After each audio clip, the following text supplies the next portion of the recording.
লালমনিরহাট ও নীলফামারী জেলার সীমান্তে দাঁড়িয়ে থাকা এই ব্যারেজ শুধু একটি সেচ প্রকল্প নয়, এটি উত্তরাঞ্চলে অবস্থিত দেশের বৃহত্তম সেচ প্রকল্প। নৌকা কি আপনার? আচ্ছা, এখানে দর্শনার্থীরা যে আসেন তাদের কাছ থেকে জনপ্রতি কত টাকা ভাড়া নেন? কক্সবাজারের ন্যায় এই তিস্তা ব্যারেজে আসলেও আপনারা দেখতে পারবেন অনেকেই ডিএসএলআর ক্যামেরা নিয়ে দাঁড়িয়ে আছে আপনার সুন্দর মুহূর্তের ছবি তোলার জন্য। তো আসলে কথা বলবো তাদের সঙ্গে, সুন্দর মোমেন্টের ছবি তোলার জন্য কত টাকা করে তারা নেয়। আসসালামু আলাইকুম প্রিয় দর্শক, আমি সাইফুল ইসলাম সৌরভ। এই মুহূর্তে আছি তিস্তা ব্যারেজের উপরে। আজ এই তিস্তা ব্যারেজ তথা ডালিয়া ব্যারেজ ঘুরে ঘুরে দেখব, সেই সাথে জানবো এর তৈরির ইতিহাস সম্পর্কে।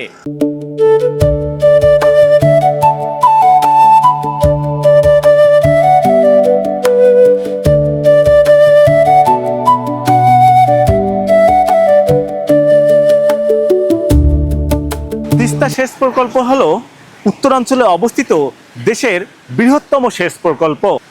এটি তিস্তা ডালিয়া ব্রিজ নামেও বেশ পরিচিত। এ প্রকল্পটি নীলফামারী, লালমনিরহাট, রংপুর ও দিনাজপুর জেলার 5,40,000 হেক্টর জমিতে সেচ সুবিধা প্রদান করে। এর কাজ শুরু হয় 1979 সালে এবং শেষ হয় 1990 সালে। সেচ প্রকল্পটির পরিচালনা ও রক্ষণাবেক্ষণের দায়িত্বে রয়েছে পানি সম্পদ মন্ত্রণালয়ের বাংলাদেশ পানি উন্নয়ন বোর্ড।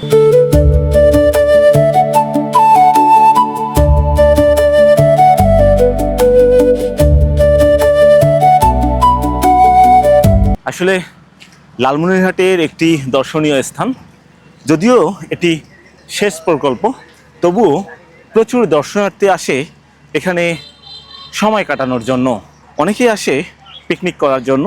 উত্তরাঞ্চল খরাপীড়িত এলাকা হওয়ায় তৎকালীন ব্রিটিশ আমলে 1937 সালে এই তিস্তা ব্যারেজ তৈরির পরিকল্পনা করা হয়। তবে মূল পরিকল্পনা করা হয় 1953 সালের পাকিস্তান আমলে।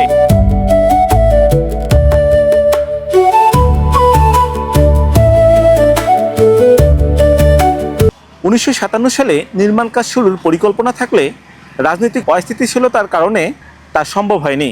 পরবর্তীতে দেশ স্বাধীন হওয়ার পর 1979 সালে ব্যারেজ নির্মাণের কাজ শুরু হয় এবং 1985 সালে সৌদি উন্নয়ন তহবিল ও ইসলামিক ডেভেলপমেন্ট ব্যাংক এবং আবুধাবি উন্নয়ন তহবিলের প্রায় 2500 কোটি টাকা ব্যয়ে তিস্তা ব্যারেজ সহ সেচযোগ্য কৃষিজমি ও জলকাঠামো নির্মাণ শুরু হয়। 1990 সালে এর নির্মাণ কাজ শেষ হয়। একই বছর 5 আগস্ট এর আনুষ্ঠানিক উদ্বোধন হয়। প্রতিদিন এখানে দেশের বিভিন্ন অঞ্চল থেকে দর্শনার্থী আসে ঘুরে দেখার জন্য। বিশেষ করে বন্ধের দিন সবচেয়ে বেশি ভিড় হয়। এছাড়াও দর্শনার্থীদের জন্য এখানে বিভিন্ন ধরনের বিনোদনের ব্যবস্থা রয়েছে, অনেক দোকানপাট রয়েছে যেখানে অনেক ধরনের মুখরোচক খাবার পাওয়া যায়।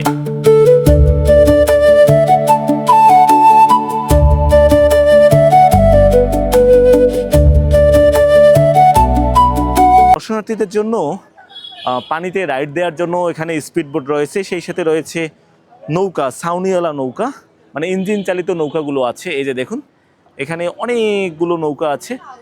এখানে আসা দর্শনার্থীদেরকে রাইড দিয়ে থাকে তারা। আসলে কত টাকা করে নেয় আমি জানি না, আমি একটু জিজ্ঞাসা করার চেষ্টা করব। নৌকা কি আপনার? আচ্ছা, এখানে দর্শনার্থীরা যে আসেন তাদের কাছ থেকে জনপ্রতি কত টাকা ভাড়া নেন আপনি? আমি 50 টাকা পার পিস নেই, 100 টাকা পার পিস আছে একবার গ্রামের শেষ মাথা পর্যন্ত। আচ্ছা, মানে 50 টাকায় কত দূর ঘোরান আপনি? আপনি ওই যে বড় টাওয়ার আছে, বড় টাওয়ারের পিছন দিয়ে আমি ঘুরে নিয়ে আসি।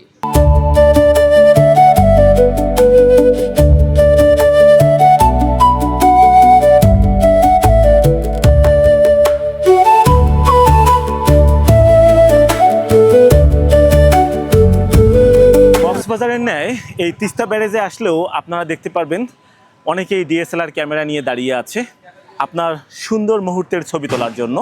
তো আসলে কথা বলবো তাদের সঙ্গে যে সুন্দর মোমেন্টের ছবি তোলার জন্য কত টাকা করে তারা নেয়। ভাই, কেমন আছেন? আলহামদুলিল্লাহ ভালো, আপনি? জি আলহামদুলিল্লাহ ভালো আছি। এখানে প্রতিদিনই কি দর্শনার্থী আসে?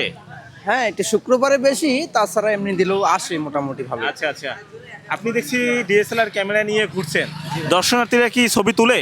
অবশ্যই ভাই, ছবি না তুললে তো আমরা এখানে আমরা 1-2 জন না, এখানে আমাদের মেবি 20 জন থাকি ভাই সব সময়। 20 জন আছেন? জি ভাই। প্রতিটি ছবি কত টাকা করে আপনারা রাখেন? পার পিস নেই 10 টাকা করে। 10 টাকা করে রাখেন? জি ভাই। আচ্ছা আচ্ছা।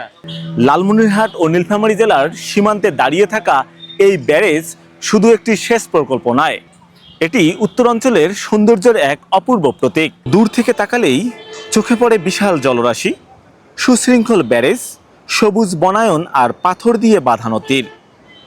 উজানে তৈরি হওয়া কৃত্রিম হ্রদ যেন প্রকৃতির বুকে আঁকা এক শান্তির ক্যানভাস।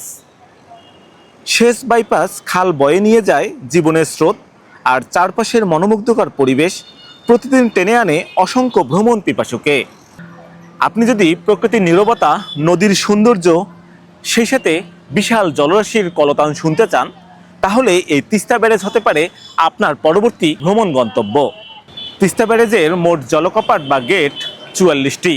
নদীর পানির গতি ও চাপ নিয়ন্ত্রণ করতে এই ৪৪টি জলকপাট বা গেট সবগুলোই খুলে রাখা হয়েছে।